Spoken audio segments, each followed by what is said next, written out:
Welcome to my 242nd video on my work with OO gauge. Well, September is here, and I guess that means the summer is over here in Ontario, Canada. And it also means that model train shows are starting up again. And this Sunday I was over to Woodstock, Ontario, not the one with the famous music festival, for the first show of the fall at the Fairgrounds there. Had a hard time getting there, as the highway exit that I usually take was closed, and finding my way to the Fairgrounds from the next available exit was considerably less than intuitive. After going round in a circle with no clue as to where I should have turned, I resorted to asking for directions, and a kind gentleman in the queue for Tim Hortons put me onto the right track. Anyway, in this video I'll just be giving a quick review of what I brought back with me from this show. But before I get to that, just a quick shout out to Seth, a subscriber to this channel who I met at the show. It was nice talking with you, Seth, and quite a unique experience for me, as very few of my subscribers are local, not surprisingly given my subject matter. Here is everything that I brought back from the Woodstock show. Not a massive amount, but then naturally 90% or more of the content at a Canadian model train show is North American. But of course it's always worth keeping an eye out for tools and materials. I did bring back 2 locomotives. At top is yet another 00 Duchess of Abercorn. This is my 5th example of that model. I've been renaming them to reflect the first 5 members of the class that were put into service without streamlining in 1938. I already have the Duchess of Abercorn, the Duchess of Buccleuch, the Duchess of Montrose, and the Duchess of Sutherland. So this one will become the Duchess of Abercorn, all being well, which reminds me I need to put in an order for plates from Fox Transfers. By the way, I didn't actually pay $120 for this Duchess. I do haggle a bit at shows, or at least make offers, and it wasn't as though I really had to have this particular model, so I offered $100 for it and the offer was accepted.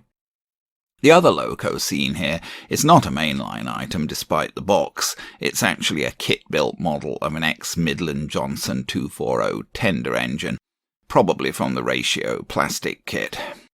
I will need to look into it further, and some work may be required to get it running on modern track.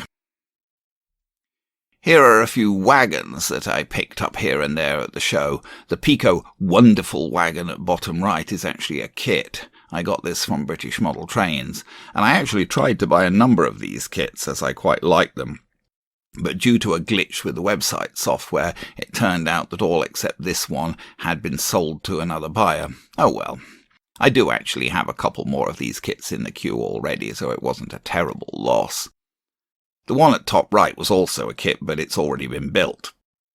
The others were one-offs from different vendors at the show. I bought the Joseph Ellis wagon because of the association with my original hometown of Leicester. The 00 brick wagon actually came from the same vendor as the Duchess. He had quite a number of 00 items, including a complete set of the Canadian Pacific train, which was made with a rather crudely modified Duchess loco.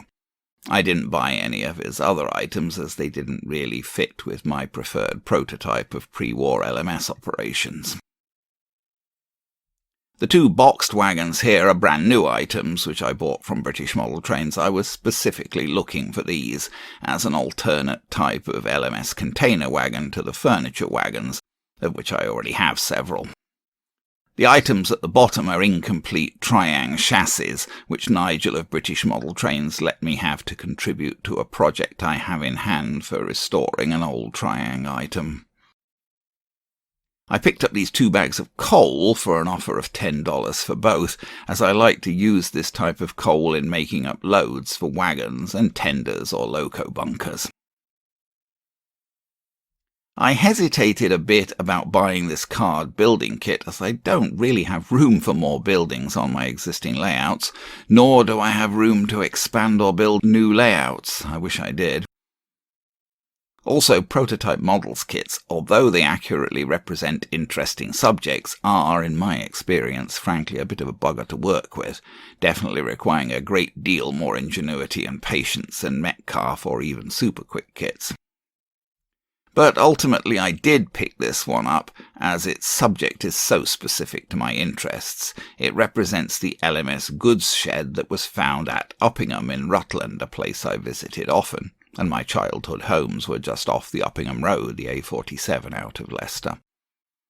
I already built the prototype models kit of the main Upham Station building in N-gauge, and that currently sits on my N-gauge layout, and I was quite happy with how that came out, although the build certainly wasn't easy.